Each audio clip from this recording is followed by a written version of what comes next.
کیونکہ میں سمجھتا تھا کہ مجھے جو مینڈیٹ ملا ہے جی اپنے لوگوں کی بات کرنے کا، پارلیمنٹ میں یہاں کے مسئلے مسائل کو اجاگر کرنے کا، اور دوسرا جو مجھے مینڈیٹ تھا وہ یہاں کے لوگوں کی جان و مال کے تحفظ کا، اس بات کو آگے تک پہنچانے کا. اور جس وقت میں نے یہ دیکھا کہ میں اپنے لوگوں کے جان و مال کا تحفظ نہیں دے پا رہا ہوں بحیثیت ممبر پارلیمنٹ، کیونکہ اگر آپ کو یاد ہوگا ان دنوں میں بالخصوص ساؤتھ کشمیر میں تو بہت ہی زیادہ ماحول بہت خراب تھا. کئی نوجوان، کوئی 125 کے قریب نوجوان جو ہے وہ انتقال بھی کر گئے گولیوں کا نشانہ بن کے. کئی چھوٹے چھوٹے بچے اور بالخصوص بچیوں کی آنکھیں چلی گئیں پیلٹ گن سے. تو میں نے یہ محسوس کیا کہ اگر میں اپنے لوگوں کے جان و مال کو تحفظ نہیں دے سکتا تو میرا کوئی اخلاقی جواز نہیں بنتا ویسے فورم میں بیٹھنے کا اور ویسی کرسی پہ بیٹھنے کا. تو میں نے اس وقت ریزائن کر دیا. حالانکہ اس کے بعد اور بھی بہت بڑے بڑے واقعات سیاسی طور یہاں پہ گزرے، جیسے 370 کا ہو گیا، 35A کا ہو گیا. اس وقت بھی ممبر پارلیمنٹ تھے، لیکن شاید وہ ان کے ضمیر کی بات، شاید ان کو ضمیر نے نہیں جھنجھوڑا ہوگا اس وقت. اور وہ اپنے ساتھی جو رہے ان کی یاد مت آج ستا رہی ہے سر. دیکھیے یہ ساتھی جو ہے یہ کوئی جذباتی ساتھ نہیں ہوتا ہے. یہ ایک پروگرام اور ایک ایجنڈا کا ساتھ ہوتا ہے. جی.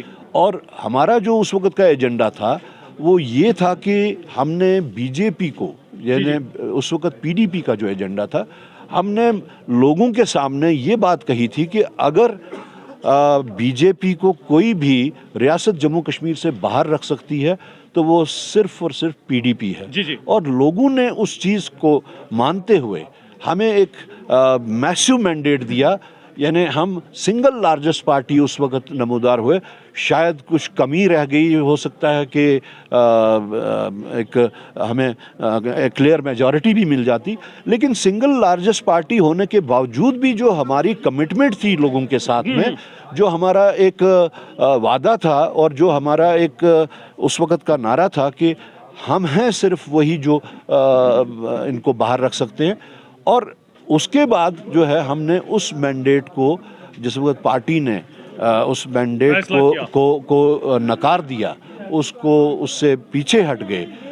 ان کی کیا وجوہات ہے، ان کی کیا جسٹیفیکیشنز ہیں وہ الگ ہے، لیکن میرا اس وقت کا یہ تھا کہ جو ہم نے لوگوں کے ساتھ کمٹمنٹ کی تھی، جو ہم نے لوگوں کو یہ وعدہ کیا تھا، ہم اس وعدے سے مکر رہے ہیں، ہم اس کمٹمنٹ سے پیچھے ہٹ رہے ہیں.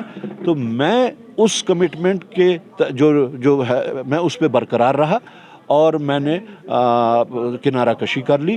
اسی وقت حالات بھی خراب تھے اور میں نے پارلیمنٹ سے اور پارٹی سے اسی وقت اس بیسس پہ کنارہ کشی کر لی کہ ہم لوگوں کو جا کے کیا کہیں گے. دوبارہ بھی مینڈیٹ حاصل کرنے جانا ہے، اس وقت کیا کہیں گے ہم کہ ہم نے پیچھے بھی آپ سے مینڈیٹ لیا تھا یہ کہہ کے کہ بی جے پی کو باہر رکھنا ہے، تو آئندہ کیا کہیں گے. میں نے کہا کہ میرا ضمیر یہ اجازت نہیں دے گا کہ میں دوبارہ وہ جو کہتے ہیں نا کشمیری میں ٹینو بت لوگیت نیرو، میں ویسا، میرا ضمیر نہیں ہے، نہ میں ویسا کر سکتا ہوں. تو میں نے یہی فیصلہ کیا کہ مجھے اس سے کنارہ کشی کرنی. سر دو آخری سوال. ایک تو میر صاحب جو آپ کے فارمر جے کے پی سی سی پریزیڈنٹ تھے، یہ مجھے بتائیے کہ انہوں نے اشارتاً کہا کہ اب ہمیں یعنی Congress party Jammu Kashmir union territory میں اب لوگوں کے حوالے سے جو آپ کو فیڈ بیک مل رہا ہے، اب آپ کو شاید کچھ پروگرام لوگوں کے بیچ میں لانا ہوگا کیونکہ مسائل بہت ہے، کمپلیکس پرابلم پہ کنسنٹریٹ نہیں کریں گے، جبکہ جو سمپلر ایشوز ہے جیسے چاول کا مسئلہ ہے، جیسے آپ کو فیڈ بیک باقی مسائل کے حوالے سے، کیا ہم سمجھیں گے کہ کانگریس پارٹی جامعہ طریقے سے سڑکوں پہ اترے گی؟ دیکھیے یہ تو ہر پارٹی کا ایک پولیٹیکل پروگرام ہوتا ہے، خاص طور سے جس وقت الیکشن آئے اس وقت جو میر صاحب نے جس بات کا ذکر کیا، انہوں نے کھل کے بات کہی کہ کرناٹکا فارمولا جو ہے وہ کامیاب رہا. کرناٹکا میں ہم نے کوئی لمبے چوڑے وعدے نہیں کیے، پارٹیز جس طرح پولیٹیکل پارٹیز کرتی ہیں، ٹھوس 5 وعدے کیے اور پہلی کیبنٹ میٹنگ میں وہ 5 کے 5 جو ہیں وہ امپلیمنٹ بھی ہو گئے.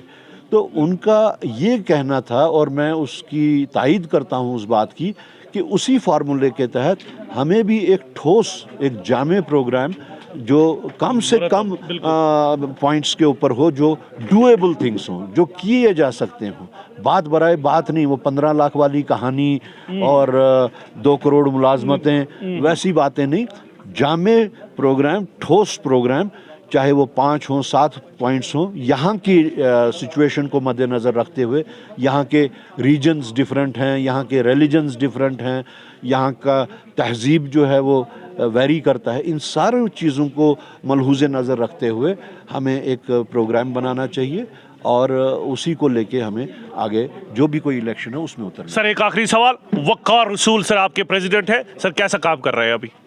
دیکھیے، پریزیڈنٹ کی ذمہ داری ہمیشہ بہت ہی سخت قسم کی ہوتی ہے، اور اس ذمہ داری کو نبھانے میں کچھ لوگ خوش ہوتے ہیں، کچھ لوگ ناراض ہوتے ہیں۔ یہ کسی ایک پریزیڈنٹ کے ساتھ نہیں، یہ ہر پریزیڈنٹ کے ساتھ ہوتا ہے۔ جیسے ایک منسٹر ہر ایک چیز کو، ہر ایک کی بات کو اکاموڈیٹ نہیں کر پاتا، اسی طرح ایک پریزیڈنٹ کا بھی حال ہوتا ہے۔